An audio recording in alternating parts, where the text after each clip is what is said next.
Écoutez donc la parole de l'Éternel. Moqueurs, vous qui dites, nous avons fait un pacte avec le séjour des morts, une alliance avec la mort.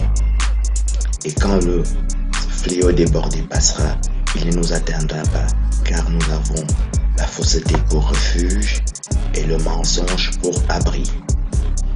Isaïe chapitre 28, verset 14 nous apprend qu'il y a des gens qui ont fait un pacte avec la mort, une alliance avec le séjour des morts, pour nous mentir sur tout.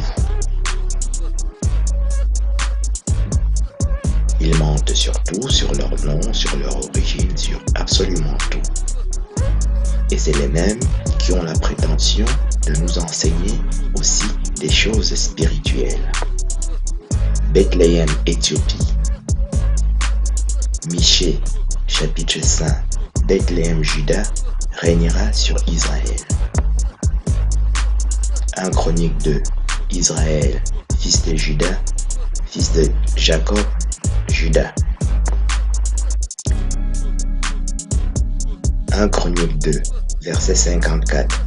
Bethléem, ce sont les Kéniens. Juge 1, Kénien, beau-père de Moïse.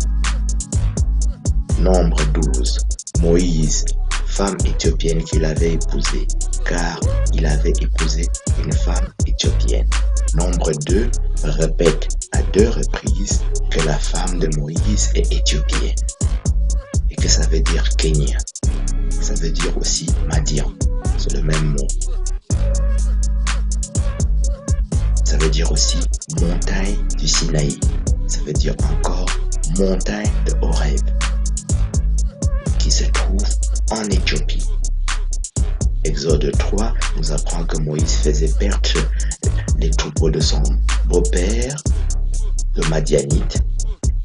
Et il est monté sur la montagne, et c'est là qu'il a trouvé le Messie Christ. Blackstone.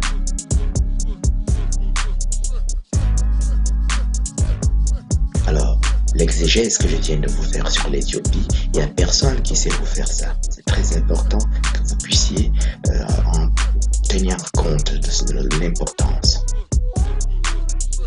Bethléem, ça veut dire Juda, ça veut dire Salma, le père de Bethléem, ça veut dire Madian, ça veut dire Kénien.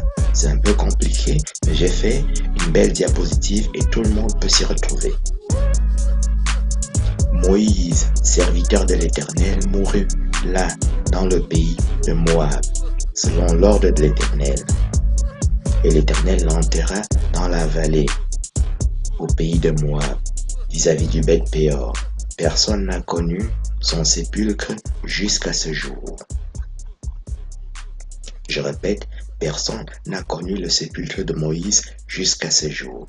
Ça c'est Deutéronome chapitre 34, c'est le dernier chapitre du Pentateuque, du livre du Deutéronome. Verset 5 à 6. Donc si vous voyez des gens, des fanfarons, qui vous montrent des tombeaux de Moïse à droite et à gauche, vous pouvez être sûr que c'est des voleurs donc.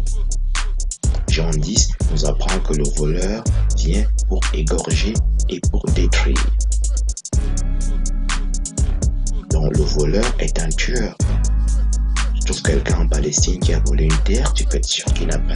C'est pas simplement un voleur, c'est un tueur en fait. Un voleur, c'est un tueur. Jean 10. Jean 8 nous apprend exactement la même chose. Daniel 1 ici nous apprend que le tigre se trouve à Babylone qui est le Soudan. Ici on voit que dans le livre de Samuel que le Messie Christ est cananéen, il n'est même pas sémite.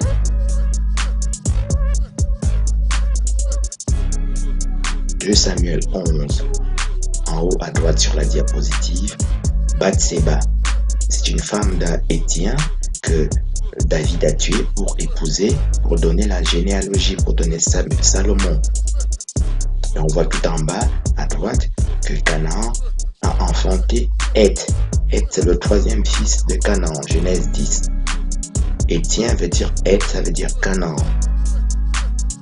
Donc Bathséba, la femme la plus jolie de la Bible, pour laquelle le plus grand prophète qui a écrit 150 psaumes a tué pour épouser cette femme tellement elle était belle, alors qu'il était déjà roi depuis longtemps et qu'il avait plusieurs femmes. C'est parce qu'elle était cananéenne et qu'elle est très jolie. C'est la plus jolie femme de la Bible.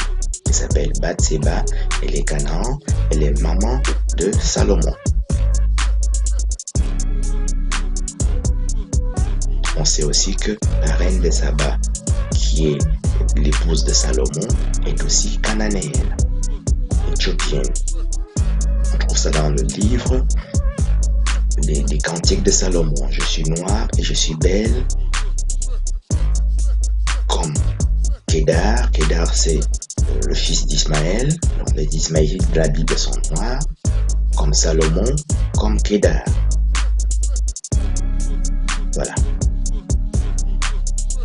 Et Méchec qu'on voit sur cette diapositive, c'est Ashkenaz, soit juif.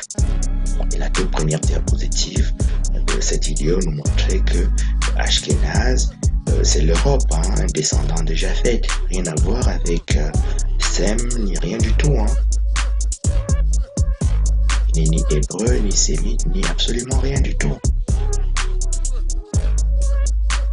Voilà.